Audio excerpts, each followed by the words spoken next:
sagacious sagacious sagacious. وكلمة sagacious يعني ذكي أو حكيم، معناها ذكي أو حكيم، والمعنى بالإنجلش بيساوي intelligent أو showing good judgment، يعني ذكي أو بيحكم على الحاجات بطريقة كويسة. والمثال بيقول When I need advice, I usually go to my sagacious friend. When I need advice, I usually go to my sagacious friend. لما بحتاج نصيحة دايما بروح لصديقي الحكيم. Sagacious يعني حكيم. Disheartened disheartened disheartened. disheartened يعني محبط أو واهن العزم، محبط أو واهن العزم. Disheartened disheartened. Feeling a loss of spirit or morale. Feeling a loss of spirit or morale. يعني فقدان الروح المعنوية مثلا. والمثال بيقول The team was disheartened after losing the finals of the tournament. The team was disheartened after losing the finals of the tournament. Disheartened. يعني هنا قصده إن الفريق أصاب بالإحباط أو وهن العزم بعد ما خسروا في نهائيات البطولة. Disheartened disheartened. Impudent impudent impudent impudent. والصفة دي معناها وقح أو مش مؤدب. ودي بتساوي insolent أو impertinent. insolent أو impertinent. كما دي خدناها قبل كده. والمثال معانا بيقول His impudent behavior was a source of frustration for his family. His impudent behavior was a source of frustration for his family.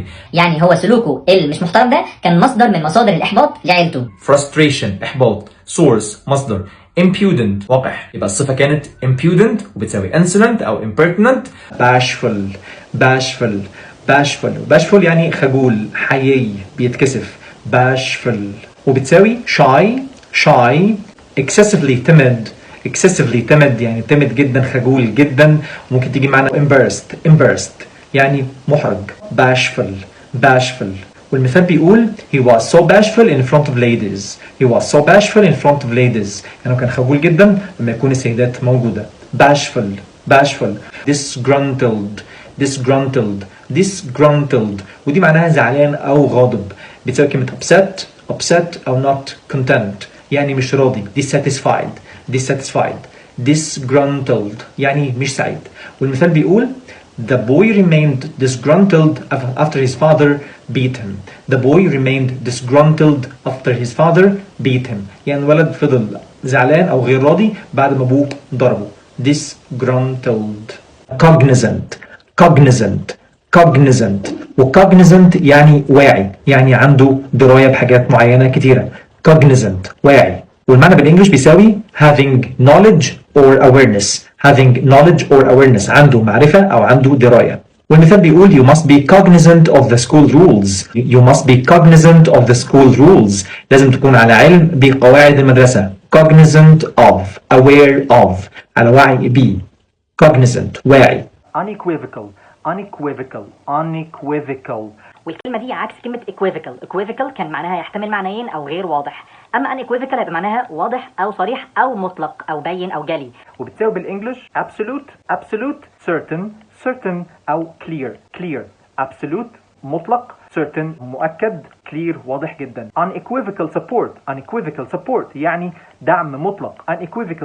دعم مطلق. unequivocal success يعني نجاح بين أو واضح. unequivocal success. equivocal مش واضح. unequivocal يعني واضح وبين ومطلق. scarce وscarce يعني شحيح أو نادر. deficient in quantity or number compared with the demand يعني هو قليل جدا في الكمية أو العدد مقارنة بالطلب. deficient in quantity or number compared with the demand. scarce يعني نادر أو شحيح. food and clean water were becoming scarce يعني الأكل والماء نظيفة بدأت تبقى يعني scarce شحيحة أو نادرة. أتمنى الفيديو يكون عجبكم. طبعا لو عجبك تعمل سبسكرايب وتعمل شير للفيديو مع زمايلك. واتمنى طبعا يكون الفيديو عجبكم، وما تنساش تعمل لايك وكومنت وشير للفيديو مع زمايلك عشان نوصل لاكبر عدد من المتابعين. والسلام عليكم ورحمه الله وبركاته. وطبعا كده الفيديو يكون انتهى، واتمنى يكون عجبكم. ما تنساش تعمل لايك وكومنت وشير للفيديو مع زمايلك عشان نوصل لاكبر عدد من المتابعين. والسلام عليكم ورحمه الله وبركاته. طبعا لو الفيديو عجبك ما تنساش تعمل سبسكرايب للقناه وشير وكومنت على الفيديو، كل الكلام ده بيدعمنا. السلام عليكم ورحمه الله وبركاته.